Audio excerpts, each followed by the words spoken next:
बिस्मिल्लाहिर्रहमानिर्रहीम। रुपया जो है वो बतौर करेंसी हिंदुस्तान में इस्तेमाल होता था, लेकिन ये कागज़ी करेंसी नहीं थी, बल्कि ये धातु के सिक्के थे और रुपया चांदी का सिक्का था।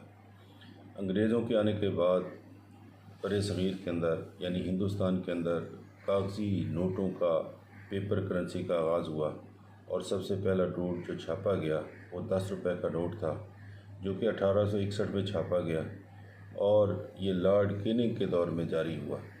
उस वक्त तक कोई मरकज़ी या सेंट्रल बैंक नहीं था जो कि नोट छापता, तो ये नोट जो था वो गवर्नमेंट ऑफ इंडिया ने छापा और इसकी वैल्यू या इसकी कीमत 10 रुपए थी।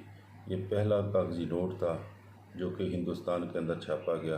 क्वीन विक्टोरिया का दौर था, लिहाजा इसके ऊपर क्वीन विक्टोरिया की तस्वीर भी छापी गई, जो कि हिंदुस्तान की मलका भी थी। तो 10 रुपए का नोट पहला कागज़ी नोट था जो हिंदुस्तान में जारी हुआ। Thank you very much.